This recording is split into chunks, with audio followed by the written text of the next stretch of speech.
Hello everyone, ये lecture 4 है power system 1 subject का। The topic is effect of transmission voltage on power system economy.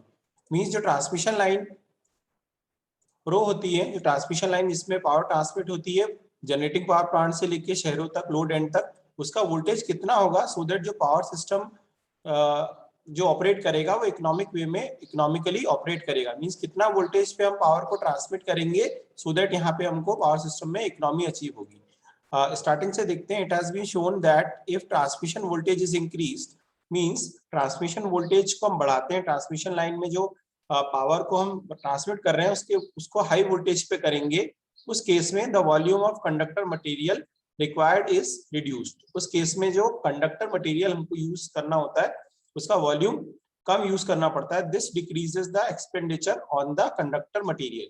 Mean जो conductor material को purchase कर रहे हैं या उसको जो यूज कर रहे हैं उसका कॉस्ट यहाँ पे कम होगा जैसे जैसे ट्रांसमिशन वोल्टेज को हम बढ़ाएंगे।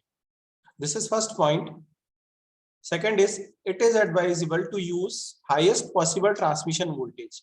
ऐसा कहा गया है कि जितना ज्यादा ट्रांसमिशन वोल्टेज यूज करते हैं हम in order to reduce the expenditure of the conductor to a minimum. Means जितना ज्यादा हाई वोल्टेज पे पावर को ट्रांसमिट करेंगे उतने ही ज्यादा आपका जो खर्चा होगा, एक्सपेंडिचर होगा, वो कम हो जाएगा किस पे, कंडक्टर के मटेरियल को परचेज करने के लिए। और कंडक्टर मटेरियल या तो कॉपर का होता है या एल्यूमिनियम का, दोनों ही कॉस्टली होते हैं और लॉन्ग डिस्टेंस पे ट्रेवल करना होता है इनको, लॉन्ग डिस्टेंस पे इनको इरेक्ट करना होता है, इसलिए उसमें कॉस्ट बहुत इनकर होती है। और हाई वोल्टेज पे ये मटेरियल कम यूज होगा तो ऑब्वियसली जो कॉस्ट है वो कम यहाँ पर आएगी। थर्ड पॉइंट देखते हैं, but as the transmission voltage is increase. तीसरी बात यहाँ एक और है कि जैसे जैसे ट्रांसमिशन वोल्टेज बढ़ रहा है the cost of insulating the conductors, means high voltage पे हमको ज्यादा इंसुलेशन यूज करना पड़ेगा या और हैवी इंसुलेशन यूज करना पड़ेगा। कॉस्ट ऑफ ट्रांसफार्मर, मींस यहाँ पे जो ट्रांसफार्मर है वो भी अब थोड़े हैवी हो जाएंगे, उसकी cost.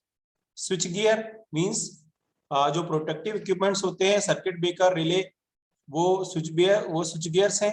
And other terminal operators also increases. Means high voltage के लिए इन सब की रेटिंग, इन सबको अपन को हैवी यूज करना पड़ेगा तो इनकी कॉस्ट भी हमें बढ़ी हुई मिलेगी।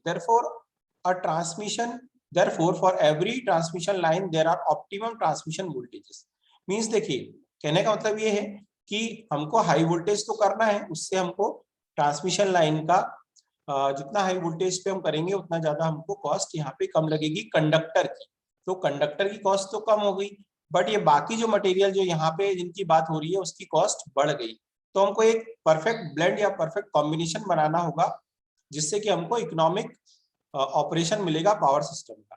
तो आगे देखते हैं यहाँ पर, the transmission voltage for which the cost of conductor, cost of insulator, transformer, switch gear and other thermal operators is minimum is called economic transmission voltage. Means ऐसा वोल्टेज जिसपे कंडक्टर की कॉस्ट है वो तो कम हो ही हो, और दूसरी चीज जो कॉस्ट ऑफ इंसुलेटर्स की बात करें, ट्रांसफार्मर की बात करें, स्विच गियर की बात करें या टर्मिनल ऑपरेटर्स की बात करें जो सब स्टेशन पे यूज होते हैं, इन सबकी कॉस्ट मिनिमम हो, ऐसा जो वोल्टेज होगा वो कहलाएगा, वो यहाँ नीचे देखिए, वो कहलाएगा इकोनॉमिक ट्रांसमिशन वोल्टेज। मींस वो वोल्टेज हमारा इकोनॉमिक ट्रांसमिशन वोल्टेज हो गया जिसमें हम पावर को इकोनॉमिकली फ्लो कर सकते हैं।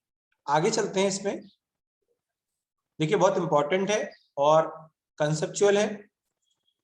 आगे, the method of finding economic transmission voltage is as follows. एक मेथड यहाँ पे दी गई है, इसमें हम क्या करेंगे, the sum of all given cost gives the total cost of transmission. देखिए जो कॉस्ट ऑफ ट्रांसमिशन है, मींस आप पावर को जनरेटिंग पावर प्लांट से ट्रांसमिट करके कहाँ तक ला रहे हैं, लोड एंड तक, मींस शहरों तक जहां पर वो यूज होनी है, तो वहां पे उसको ट्रांसमिट करा के लाने के लिए, ट्रेवल करा के लाने के लिए जो कॉस्ट होती है वो कहलाती है कॉस्ट ऑफ ट्रांसमिशन। इसमें सिर्फ कॉस्ट ऑफ ट्रांसमिशन लाइन नहीं होती, इसमें बहुत सारी कॉस्ट इन्वॉल्व होती हैं। इसमें पहला हो गया, देखिए यहाँ पर, first is transformer at the generation और generating receiving ends of transmission line. Mean generating में स्टेप अप ट्रांसफार्मर यूज होता है नॉर्मली, और रिसीविंग एंड पे स्टेप डाउन ट्रांसफार्मर यूज होता है।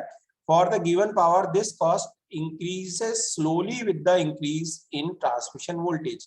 Means transmission वोल्टेज के बढ़ने के साथ साथ ट्रांसफार्मर की कॉस्ट जो है वो बढ़ती है, पर स्लोली बढ़ती है, मतलब बहुत ज्यादा नहीं पर बढ़ेगी। जैसे जैसे वोल्टेज बढ़ाएंगे तो आपको ट्रांसफार्मर की कॉस्ट बढ़ेगी, आपको हैवी ट्रांसफार्मर यूज करने पड़ेंगे। सेकेंड बात करते हैं नेक्स्ट पॉइंट की, switch gear. This cost also increases with increase in transmission voltage. Obviously जो आपके सर्किट ब्रेकर हैं, रिलेज हैं, जैसे ही ट्रांसमिशन वोल्टेज हाई होगा तो इनकी भी रेटिंग आपको हाई यूज करनी पड़ेगी, तो यहाँ भी इसकी कॉस्ट आपको बढ़ जाएगी। तीसरा, lighting arresters. Lighting arrester means lighting आती, कहीं बिजली गिरती है तो उसको हमारे ट्रांसफार्मर और अदर सब स्टेशन इक्विपमेंट से उसको प्रोटेक्ट करने के लिए लाइटिंग अरेस्टर लगाते हैं। The cost, this cost also increases rapidly with the increase in transmission voltage. देखिए ये कॉस्ट जो है ये रैपिडली इंक्रीज होती है, मतलब बहुत तेजी से बढ़ेगी।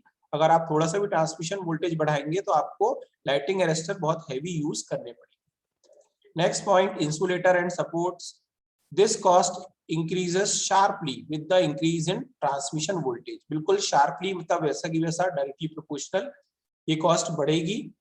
इंसुलेटर जो हम यूज करते हैं और जो सपोर्ट मींस टावर वगैरह यूज करते हैं, या जो इंसुलेटर पोर्सिलिन के जो यूज करते हैं वहां ट्रांसमिशन लाइन पे, उनकी कॉस्ट भी बढ़ेगी ट्रांसमिशन वोल्टेज के साथ। अब बात करते हैं कंडक्टर की। अब कंडक्टर क्योंकि बहुत महंगा मटेरियल है और बहुत ज्यादा क्वांटिटी में यूज होता है, तो ये एक सबसे इंपॉर्टेंट फैक्टर है। इसकी कॉस्ट डिक्रीज होती है with the increase in transmission voltage. Means ये वाला जो केस है ये डिफरेंट है। इसमें जैसे ही ट्रांसमिशन वोल्टेज बढ़ाओगे आप तो कंडक्टर की कॉस्ट क्या हो जाएगी, कम हो जाएगी। ओके, ऊपर वाले इन सब में क्या हो रहा था, जो आप वोल्टेज बढ़ा रहे थे तो क्या हो रहा था, ट्रांसमिशन वोल्टेज बढ़ाने पर कॉस्ट क्या हो रही थी, बढ़ रही थी। बट इस केस में देखेंगे हम तो ट्रांसमिशन वोल्टेज बढ़ाने पर आपको कॉस्ट इस कंडक्टर की कम होगी। ओके, इसको आगे बढ़ते हैं। नेक्स्ट देखिए यहाँ पे जैसा ऊपर बताया, sum of all above cost give the total cost of transmission. Okay, voltage consider, एक पर्टिकुलर वोल्टेज के लिए पूरी ट्रांसमिशन कॉस्ट जो है, ऊपर जो पॉइंट्स बताए सारी कॉस्ट को ऐड कर देंगे। Similar calculations are made for the other transmission line, यानी कि आपके पावर सिस्टम में जितनी ट्रांसमिशन लाइन है सबके लिए सिमिलर कैलकुलेशन करा जाएगा। Then a curve is drawn for total cost of transmission against voltage as shown. Okay, तो यहाँ पे कर्व बना है, आप नीचे देखिए, यहाँ पे वाई एक्सिस में कैपिटल कॉस्ट दी गई है, और देखिए ये वाई एक्सिस पे कैपिटल कॉस्ट, ये सारी कॉस्ट का समेशन है। जो ऊपर जो कॉस्ट दी हमने ट्रांसफार्मर्स की, इंसुलेटर्स की, ट्रांसमिशन लाइन की और कंडक्टर्स की, ये टोटल कैपिटल कॉस्ट हो गई। और ये वोल्टेज आपका इंक्रीजिंग वोल्टेज दिखा रहा है, ट्रांसमिशन वोल्टेज। इसके साथ साथ एक कर्व को ड्रॉ करेंगे हम। यहाँ पे देखिए ये कर्व सबसे पहले तो नीचे की ओर आ रहा है, ड्रॉप हो रहा है। मींस क्या, आप यहाँ से लेके यहाँ तक देखिए, यहाँ से लेके यहाँ तक जैसे जैसे ट्रांसमिशन वोल्टेज हम बढ़ाते जा रहे हैं वैसे वैसे आपकी कैपिटल कॉस्ट क्या हो रही है, कम होती जा रही है। ओके, एक थ्रेशोल्ड पॉइंट है P, यहाँ तक तो ऐसा होगा कि आप वोल्टेज को बढ़ाएंगे तो आपकी टोटल कॉस्ट कम होगी। इसके बाद आप आगे की बात यहाँ से देखिए, जैसे जैसे हम यहाँ से इसके आगे वोल्टेज अगेन अगर फर्दर और बढ़ा रहे हैं तो अगेन कॉस्ट क्या होने लगी, यहाँ बढ़ने लगी। ठीक है, मींस देखिए आपका ट्रांसमिशन वोल्टेज बढ़ाने पर पहले तो कॉस्ट कम हुई यहाँ से यहाँ तक, और इसके बाद और अगर फर्दर आप वोल्टेज बढ़ाते हैं तो ये कॉस्ट क्या होती है, धीरे धीरे बढ़ने लग जाती है। ओके, तो यहाँ पे हमको ऑप्टिमम ट्रांसमिशन वोल्टेज निकालना पड़ेगा जो कि पॉइंट P के अकॉर्डिंग है। ये आपको ये इस तरीके से आपका ऑप्टिमल ट्रांसमिशन वोल्टेज हमको मिलेगा।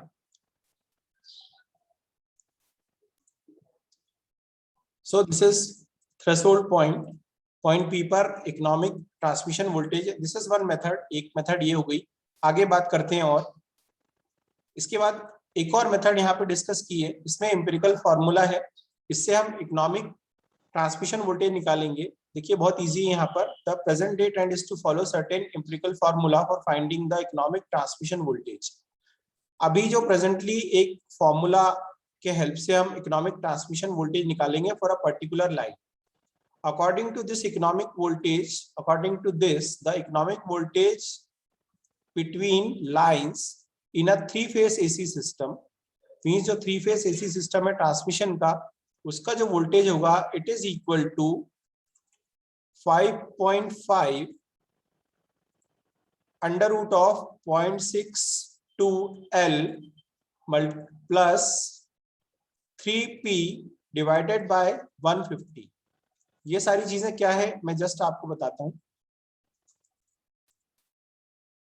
तो इस फॉर्मूले में जो वोल्टेज है optimum voltage it is equal to 5.5, again फिर से बोल रहा हूं यहाँ पर, under root of 0.62 into length, L is the length of transmission line in kilometres, मतलब कितनी लेंथ है उस पर भी डिपेंड करेगा ये, एंड इसके आगे देखें plus 2P where P is power in kilowatt, उस पर्टिकुलर ट्रांसमिशन लाइन की power kilowatt, multiplied by 150। So by using this empirical formula, इस एम्पिरिकल फार्मूला के हेल्प से आप ऑप्टिमम वोल्टेज निकाल सकते हैं ट्रांसमिशन लाइन का for a particular line of given length and given power.